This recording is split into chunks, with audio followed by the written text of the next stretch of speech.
নমস্কার বন্ধুরা, আমি প্রিয়াঙ্কা। নতুন একটি দিনের শুরুতে নতুন একটি ভ্লগে সকলকে জানাই অনেক অনেক ভালোবাসা। যে যেখান থেকেই আমার এই ভিডিওটি দেখছো, সকলের যেন আজকের দিনটি খুব ভালো যায় প্রভুর কৃপায়। তবে আজকে কিন্তু এখন আর দিন নেই, রাত হয়ে গেছে। আজকে হচ্ছে রথযাত্রার দুদিন আগে। আজকে আমি ঠাকুরের বাসনগুলো সব একদম সুন্দর করে মেজে পরিষ্কার করে ঠাকুর ঘরেতেই উবুর করে রেখে দিলাম। জলটা ঝরে যাবে। এবার বসেছি নাড়ু করতে। এখন কিন্তু বেশ অনেকটা রাত। এখন কত বলো তো? এখন 11টা বাজে। খাওয়া দাওয়া সেরে সব কাজকর্ম করে পরিষ্কার জামা কাপড় পরে এলাম নাড়ু করতে। আসলে বোঝোই তো, একা হাতে কাজ করি, সব কাজ একা। সে বাসন মাজা বলো আর ঘর মোছা বলো, বাজার করা বলো, সব কিছু। এবার যদি একটু গুছিয়ে না করি তাহলেই তো সব কিছু ওলটপালট হয়ে যাবে। তার মধ্যেও ওলটপালট হয়, তবে চেষ্টা করি যতটা কাজ গুছিয়ে করা যায়। এখন বাজে সকাল পরের দিন ভোর 5:30। আমি কিন্তু 5:15 ঘুম থেকে উঠেছি। তারপর বাথরুমে গিয়ে ফ্রেশ হয়ে এখন একটু ঘরটাকে গুছিয়ে নেব। আসলে কি হয় বলো তো, একদিক করতে গিয়ে না ঘরটা অগোছালো হয়ে যায়। আর এমন কিছু তো বিশাল বড় বাড়ি নয়, একটু যদি গুছিয়ে গাছিয়ে না রাখি না, নিজেরও দেখতে কেমন লাগে, আর ওই দেখে যেন আরও শরীর খারাপ লাগে। অত্যাধিক যখন কাজের প্রেশার পড়ে তখন এমনিতেই শরীরটা খারাপ লাগে, আবার ঘরদোর অপরিষ্কারও দেখতে পারি না। কি জ্বালা বলো তো, দুটোতেই সমস্যা। সকালবেলায় আজকে অনেকটা সকালে না পাখির ডাকটা এত মিষ্টি লাগছে, আর গাছগুলোর মধ্যে পাখিগুলো এসে বসে রয়েছে। পেঁপে গাছটা তো পড়ে গেছে, ভর্তি পেঁপে ছিল। আর এই রাস্তাটাও, সকালের রাস্তা তো একদম ফাঁকা, কি সুন্দর লাগছে। তবে কি বলো তো, আমি ক্যামেরা হাতে নিয়ে দাঁড়িয়ে আছি ঠিক কথা, এখন কিন্তু আমার ক্যামেরা হাতে নিয়ে দাঁড়িয়ে থাকার কোনো সময় নেই। এখনও আমি দরজাটা খুলিনি। আগে ভাবলাম ঘরের কাজগুলো মোটামুটি সেরে তারপরে দুয়ারে গিয়ে জল দেবো। আজকে তো এমনিতেই বৃহস্পতিবার, তারপরে আজকে আবার প্রভুর এতদিন পর জ্বর সারবে। তার মানে প্রভুকে আমাকে একটুখানি ভালো করে জামা কাপড় পরিয়ে সাজিয়ে শৃঙ্গার করতে হবে। তাই আজকে চাপ অনেক বেশি।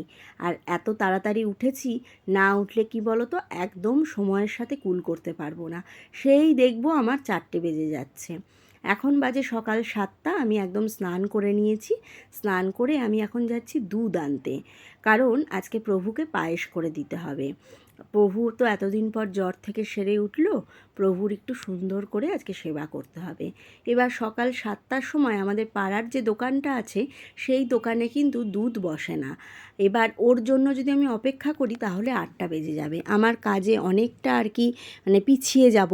তার মধ্যে আমি তাড়াতাড়ি করে পায়েসটা করে গ্যাসটাকে ছেড়ে দিতে চাইছি, কারণ তারপরে শ্রেয়ার বাবা উঠবে, ওকে একটু চা করে দিতে হবে, ওর আবার বেরোনো আছে।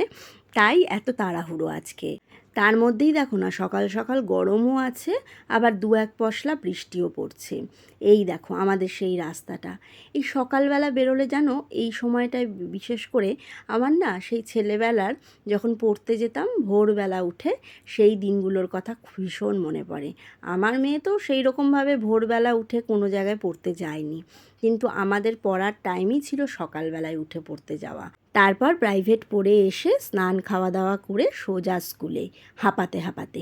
আমি একেবারে যখন দুধটা কিনে নিয়ে চলে এলাম, দুধ কিনতে কিন্তু অনেকটা দূরে যেতে হয়েছিল।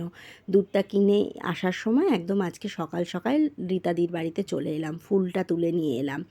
এরপরে এসে আমি একদম পায়েসটা আগে বসিয়ে দিচ্ছি। এখন বাজে ওই তোমার 7:45 মতন। পায়েসটা হতে হতে আমি ততক্ষণ ওইদিকে পুজোর জোগাড়টা করে নেবো। আজকে তো পুজোর জোগাড় করতে একটু সময় লাগবেই। আর গতকাল না ব্লিঙ্কিট থেকে এই জিনিসগুলো আনিয়েছি পুজোর ভোগের। সর্ষের তেল, সাদা তেল, সুজির একটা প্যাকেট, সন্ধক লবণের প্যাকেট, এমনি একটা নুনের প্যাকেট, তারপরে হচ্ছে তোমার চিনি, নুন। এইদিকে আছে সেদিনকে কিনে নিয়ে এসেছিলাম গোবিন্দভোগ চাল। মুদিখানা দোকানে যেসব জিনিস, সেগুলো মোটামুটি আমার বাজার করা হয়ে গেছে। আমার আর বাজারে গিয়ে যেগুলো আর কি তোমার এই মুদির দোকানের, সেগুলো আমার কিনতে হবে না। এই সুজিটা এখন ভিজিয়ে রাখছি, আজকে রাতের বেলা মালপোয়াটা তৈরি করে রাখবো।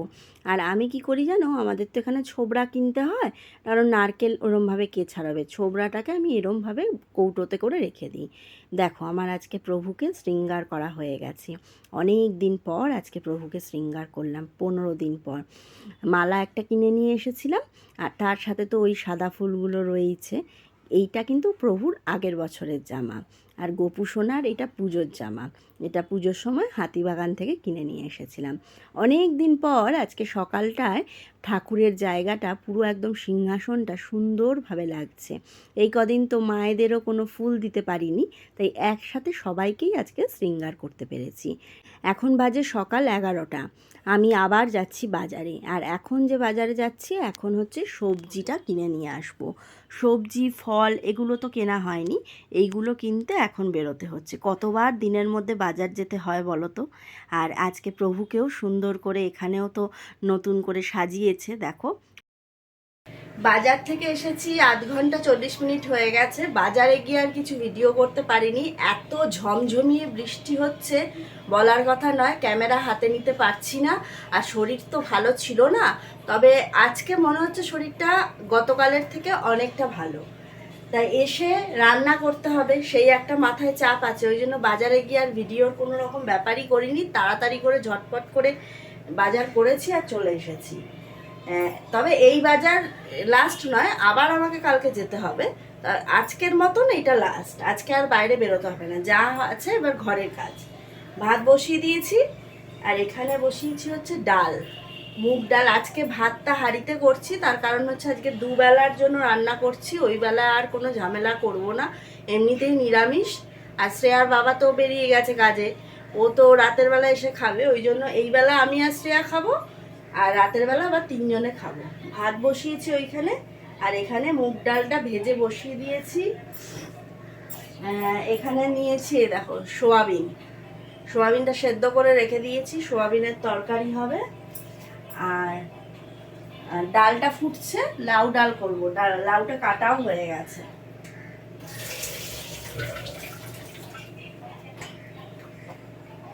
লাউ ডাল খেতে না আমার খুব ভালো লাগে। শ্রেয়া বলেছিল মা একটু আলু সেদ্ধ দাও, কিন্তু আলু সেদ্ধটা দিলাম না, তার কারণ হচ্ছে সোয়াবিনের মধ্যে আলু, আবার আলু সেদ্ধ। আমি বললাম চল, আজকে রোজই তো মোটামুটি আলু সেদ্ধ খাইনি, আজকে একটা কাজ করি, আজকে আলু ভাজা করব গোল গোল করে। এ বললো ঠিক আছে তাই করো। এই দেখো লাউ দিয়ে ডাল বসিয়ে দিয়েছি, ডাল এখন ফুটবে।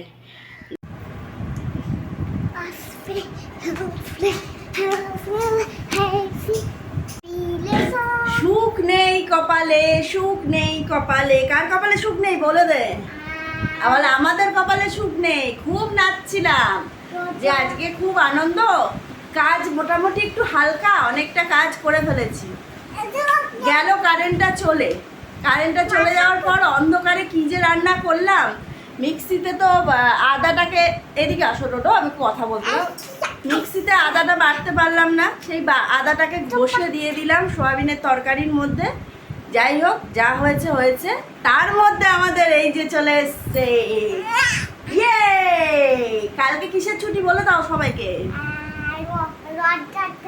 কালকে রথযাত্রার ছুটি। আর ডোডো একটা কত বড় রথ চালাবে, ডোডো কালকে রথ চালাতে বেরোবে, তাই না? হ্যাঁ তাই তো।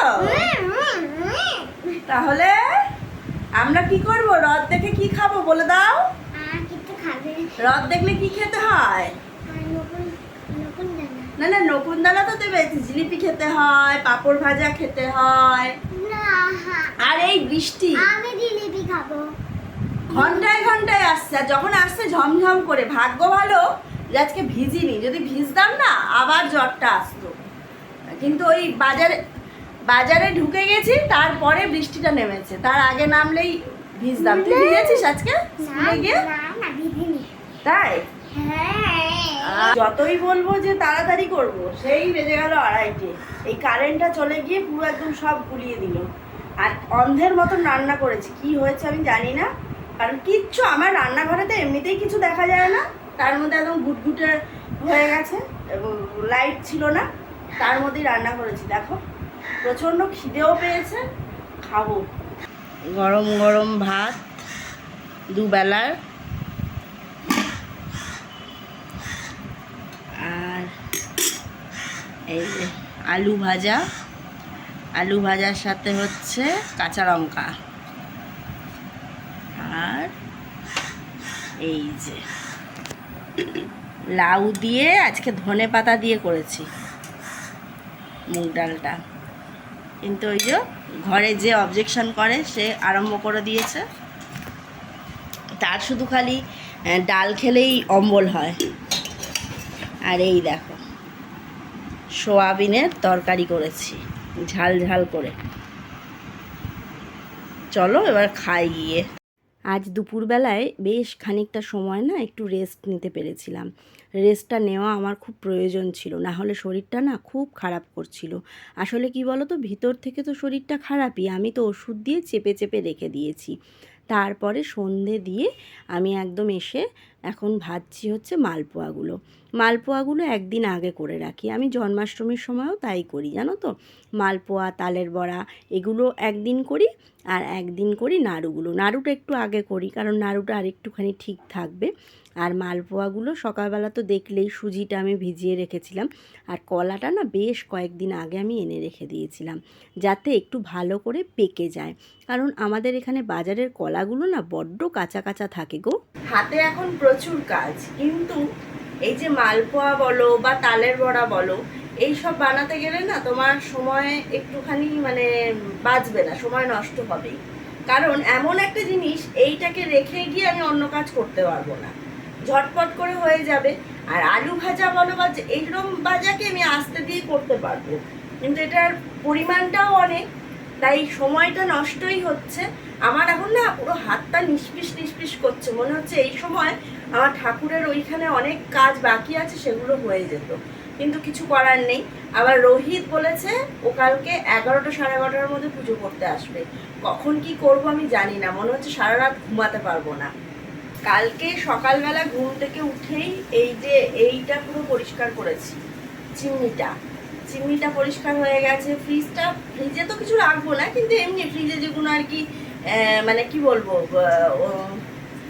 ফেলনা টাইপের ছিল, সেগুলো সব বার করে পরিষ্কার করে দিয়েছি।